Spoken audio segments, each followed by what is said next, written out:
President Trump's endorsed candidate Luther Strange lost the Alabama Republican Senate primary last night, but he lost to the far Trumpier candidate Roy Moore. Is the Trump effect dead, or is it covfefer than ever? We'll debate. Then, after a vast, no doubt Zuckerbergian conspiracy prevented our interview yesterday with journalist Mary Lane, we'll have her on to explain the relationship between football protests and national elections around the world. And finally, Amber Athey and Jacob Airy will join the panel of deplorables to discuss George Clooney's terrible poetry. I will be doing a performance, woman drivers in Saudi Arabia, and finally, free money tax reform, baby. I am Michael Knowles. This is The Michael Knowles Show.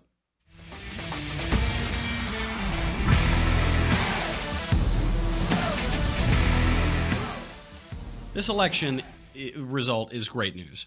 It is a little strange because I'm happy about the election. I'm happy for President Trump, even though President Trump's guy lost. We'll get to why in a bit. But the long and short of it is Trump's guy lost, but sort of and not really. Background here is that Luther Strange was appointed to replace Jeff Sessions in the U.S. Senate from Alabama after Sessions became the Attorney General. So there was always going to be a special election. He is technically the incumbent. He's been there since Sessions became AG. And so he ran against this guy, Roy Moore. Luther Strange was preferred by the establishment Republicans. He's a conservative enough guy. And then there's Roy Moore. Roy Moore, Chief Justice of the Alabama Supreme Court. He's the guy behind the Ten Commandments monument. He had it built there. He was then attacked by the ACLU, the SPLC, and Americans United for the Separation of Church and State, some organization like that. And he was actually removed from office over this. The court said that they had to remove the monument. He said no. Roy Moore just would not do it, and so he was removed. Then he runs again for election, and he wins. So clearly this guy has a lot of intestinal fortitude. Trump endorsed Strange ostensibly because Strange had a better chance of winning the general. They were worried of a Todd Aiken sort of situation that happened in previous elections where you go with a very far-right guy in the primary and then he can't win in the general, or he'll fizzle out, or he'll fall into some faux pas. Here is the clip of President Trump's endorsement of Luther. We have to be loyal in life. You know, there's something called loyalty with these folks. And I might have made a mistake. And I'll be honest, I might have made a mistake. Because, you know, here's a story. If Luther doesn't win, they're not going to say we picked up 25 points in a very short period of time. They're going to say, Donald Trump, the President of the United States, was unable to pull his candidate across the line. It is a terrible, terrible moment for Trump. This is total embarrassment. I mean, these are bad people. And by the way, both good men, both good men. And you know what?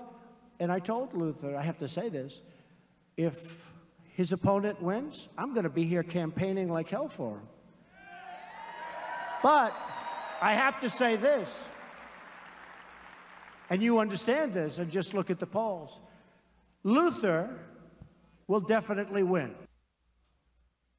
Not exactly a resounding endorsement. It's a little bit tepid. He says he'll campaign for the winner, whoever it is. He said he might have made a mistake. Now, President Trump here might have seen the writing on the wall. It looked like Strange was doing better in the polls. Or, I'm sorry, rather, Moore was doing better in the polls. Some of President Trump's most ardent apologists are saying that this was 4D chess, that he knew that Moore was going to win the whole time. He endorsed Strange so that he could make nice with the establishment, with Mitch McConnell and Paul Ryan. But really, he only did that to get tax reform out of them. You kind of get dizzy when you think about all of that logic. This was what Bill Mitchell suggested. And that seems a little far-fetched for me. Every once in a while, even dear leader can make a bad bet. The one issue in this primary is that as of June 21st, President Trump had a great record on these special elections. He said it was 5-0. Depending on how you count it, it's actually probably 4-1. But he had huge wins. Karen Handel beat Democrat Golden Boy John Ossoff in Georgia. Ralph Norman beat Democrat Archie Parnell in South Carolina. So this race upsets that record a little bit. But I'm not so sure that it actually does. Here's Roy Moore's victory speech. I've talked to Mr. Strange, who is recognized that I won and that he would work with me.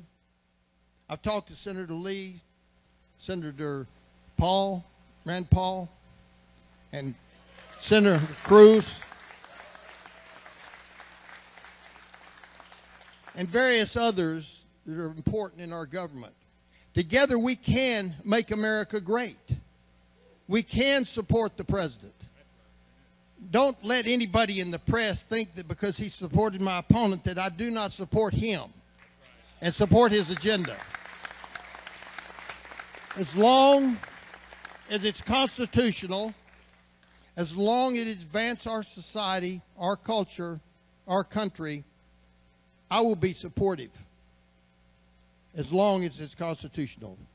But we have to return the knowledge of God and the Constitution of the United States to the United States Congress.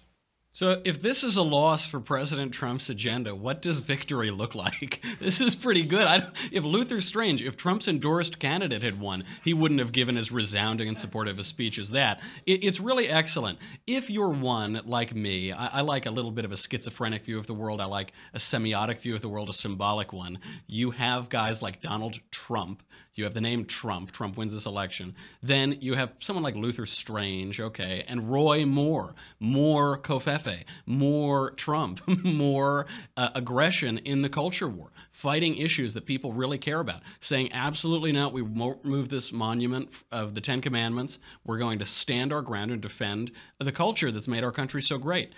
The great news about this is it backs up Ann Coulter's thesis. Ann Coulter wrote a book called In Trump We Trust, E Pluribus Awesome, because Ann has the best titles, the best words, doesn't she, folks? No, it's and so clickbaity. It's an excellent title, and the book is actually really good. It seems a little bit like a frivolous title. The book makes a good point. Her entire thesis is everyone thinks, the mainstream consensus view is that people only follow Trump because he has a cult of personality. They love his personality. They love his little jokes, and we're all sort of mindlessly following him because he amuses us and makes us giggle, and it has nothing to do with issues. She says that isn't true. People are following Trump despite his personality because he's a fighter. He's fighting the culture war. The only personality trait that really we admire in him is his intestinal fortitude, and really it's about these issues. He's talking to issues that neither party has talked to in a long time and that the American people care about. Issues like immigration, issues like patriotism, cultural issues. And we've been burnt by a lot of so-called conservative politicians who make nice with the left and don't pursue our agenda. People in the establishment in D.C., Nan Hayworth was on, former congresswoman from New York, and we talked about this. We know a lot of those people down there, and they hold the base of the Republican Party in greater disdain than they do the Democrats, than they do their nominal opponents on the Democratic side. So if that is the case, then that means that people won't just blindly follow President Trump off a cliff or follow him if he pivots to the left or something. They'll hold him accountable. President Trump came down there. He said, vote for this guy. They said, no, we're going to vote for the other guy because he's more like the agenda that we elected you to fulfill. Really good news out of there, and not bad for Trump either. I think it's just fine that he endorsed a candidate, didn't work out. Now he gets to work with a guy who likes him and the Republican agenda even more. With that, maybe I am just being too hopeful, possibly optimistic here. Let's bring on our panel of deplorables. We have Amber Athey from the Daily Caller and Jacob Airy from the Daily Wire. So many daily publications. In one-word answers, is Moore's win good or bad? Amber? Good. Jacob? Good. Excellent. We all agree. Why do we even have this panel?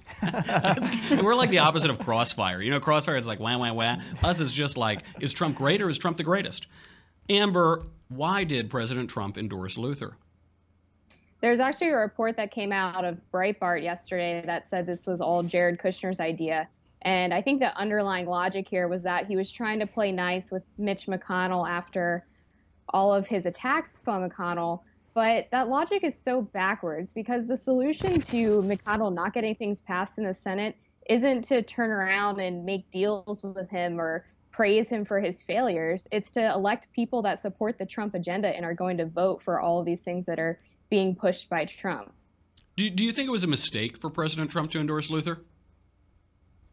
Well, with the way that it turned out, no, because Moore won anyway, and he still looks like he played nice with McConnell. So he kind of gets the best of both worlds here. I will say, though, his playing nice with McConnell kind of irritates me. I don't want him to play It's a nice with little bit McConnell. annoying. Yeah.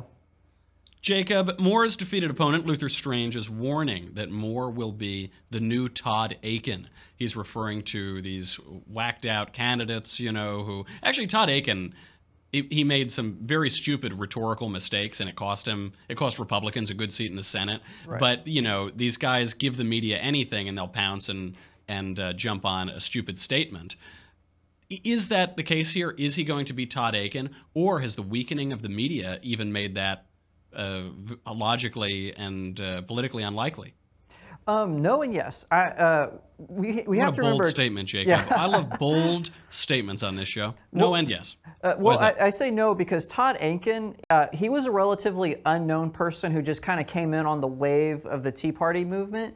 Whereas, he took advantage of it. He really wasn't a Tea Party candidate. Roy Moore, on the other hand, he's been in documentaries. He's been interviewed, especially with his time as a judge. So people know who he is. They're like, we like Roy Moore.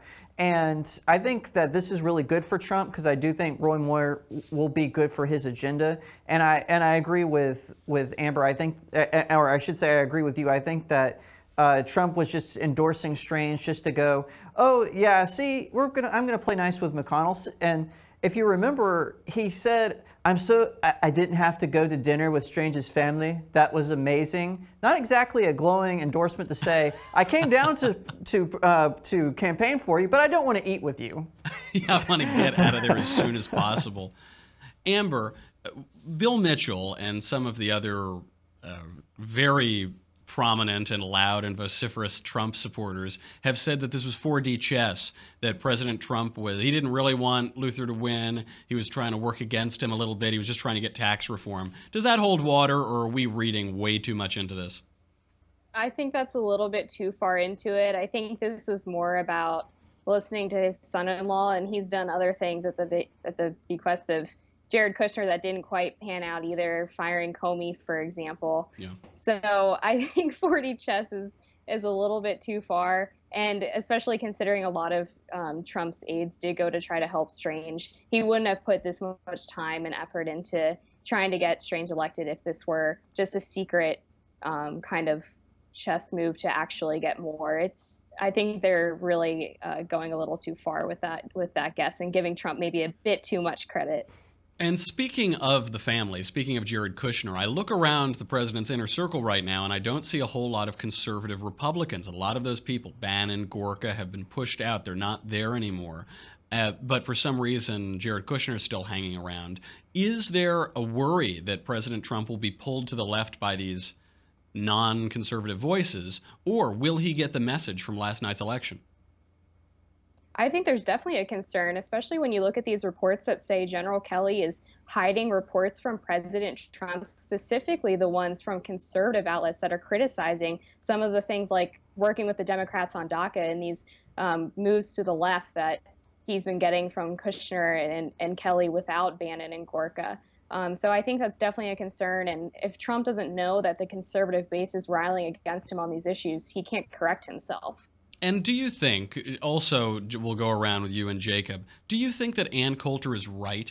Is Trump's base focused on the issues more than his personality? Would they leave him if he doesn't do what they want?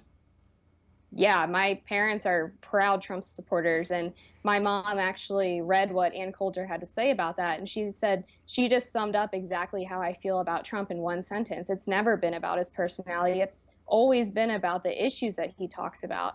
And so she feels like the personality is something that she can deal with as long as he's getting his agenda through. So I think Coulter has hit the nail on the head.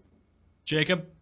I think it's half and half. I think there are 50% of Republicans who supported his agenda, and those people will go along with Ann Coulter. But I do think there is sort of a cult of personality that follows him along. We definitely see that with his more hardcore supporters. So I think it's a 50-50 thing. You'll see 50 stay with him no matter what, and then another 50% that'll leave because they worry about the issues. I think you're 50% right, because I do agree there's obviously a personality component here, but the personality component is the courage and the fortitude in the face of these massive left-wing institutions that are opposing him. That's I true. think we're all slack-jawed that he's been able to stay on the bull so long, as he keeps trying to buck him off. But all right, we have to move on from Dear Leader, but I do hope that Ann Coulter's theory is correct. And also to that point, I remember one time I was talking to Mitch Daniels when he was governor of Indiana, and I asked, how are you such a good governor? He was the best governor in the country. And he said, well, I treat my citizens and my constituents like they're adults. And most politicians treat them like they're children. I think the constituents of this country, the citizens of this country, are adults. We're not just mesmerized by glitzy colors. And a lot of the elite commentators and analysts and politicians on this issue, they think that it's a nation of dummies. It's not a nation of dummies. They're adults. They know about their own citizenship. They know about their own country. And you ought to give them a little credit sometimes. Okay, but there is one guy who's a dummy, and we shouldn't give him any credit, and that is George Clooney. This is too good. He has written a poem in support of the ingrate football players who are disrespecting their country. And because I loved it so much, I will perform a portion of that poem for you right now. Are we ready? Can we get some snaps, Marshall? Can I get some? Thank you. I pray for my country. I pray that we can find more that unites us than divides us. I pray that our nation's leaders want to do the same. Then it's like 10 more prays, yada, yada, yada, I pray. And when I pray, I kneel. Wow. Not quite Wordsworth. Not John Keats, that George Clooney. Amber, which is worse? The poetic diction or the political philosophy? Oh, I'm gonna pull a Jacob here and say both. They're both equally bad. All right, I won't knock you for it because you're absolutely right. Yes, I think the worst part though was that this was actually published in the Daily Beast, and they had this big exclusive banner. They were so excited that George Clooney had written this poem for them, which just shows how silly they are too. But the poem is so bad. It reminds you of something that you would write in elementary school, like an acrostic poem. And I kind of feel bad for his wife, Amal, because she's supposedly this brilliant human rights lawyer. And now I feel like Clooney's kind of like her pet dog that she just pats on the head and is like, oh, George, you're so cute. We all have written bad poetry. I don't know about you, Amber, but young men, angsty young artistic men, sometimes you write a little poetry. You read good poetry and then you think, I can do that, and then you write it and you realize you can't. Nevertheless, I don't think I've ever read any poetry of a 12-year-old that's quite so silly and frivolous as this, mainly because it totally misrepresents the point. He's trying to draw a parallel between taking the knee and praying to God for unity. That is explicitly not what taking the knee here is about. Colin Kaepernick, who started the whole gesture, said he's taking his knee because of the oppression of blacks in the United States, the alleged police brutality, the widespread alleged epidemic of racist cops shooting unarmed, innocent black suspects, and he's disrespecting the country for that. He's saying the country is innately, inherently racist and oppressive. It has nothing to do with praying. It isn't praying to God. And even here, when you kneel down, that's supposed to be the sign of respect. But you can kneel to God, but when you're talking about a country, you stand. You stand at attention and you put your hand over your heart. The symbol of respect and the symbol of disrespect are totally inverted. But Clooney, I don't know that he's doing it on purpose. I think he just doesn't quite get it because someone didn't write his lines for him. Jacob, are George Clooney and the Hollywood establishment he represents just cynical Democrat hacks, or do they actually think that their random smattering of words and phrases constitute some coherent political point? I think they're just bitter. They're bitter that they lost, and By the way, isn't George Clooney an atheist? It seems like he promotes atheism in every movie he's ever starred in. It's interesting. I did look that up. I think he says he says he's a Catholic. He was raised Catholic, and then he also said, though, whatever anyone believes is fine as long as it doesn't hurt anybody. So I don't know. He's probably just as confused as we are. That could be. I honestly think they're just bitter, and it's just like the new American Horror Story, the new season of that, The Cult, where they're making Trump supporters look like they're cultists and that they're sociopaths who want to devour everyone. It's just more bitterness from the same old left-wing Hollywood elite. All right. Well, we have a lot more to get to. We have to talk about the most feminist advancement in a very long time. Women can now drive in Saudi Arabia. We have to talk about tax reform. And finally, we'll get a very interesting perspective on football protests and national politics from, this is the only place I've ever heard this perspective, from Mary Lane, a journalist, Wall Street Journal, previously New York Times, AP, author. But you can't get any of that. You can't get any of that unless you go to thedailywire.com right now and subscribe. We thank all of the current subscribers. They let us keep our lights on. We have a better earpiece for me today that isn't falling out thanks to the extra handful of subscribers we got yesterday. So if you go over there right now, it's $10 a month, $100 a year. What do you get? Well, you get no ads on the website. You get my show. You get the Andrew Klavan show. You get the Ben Shapiro show. Yeah, I know. Who cares, right? Well, hold on a second. You get this too.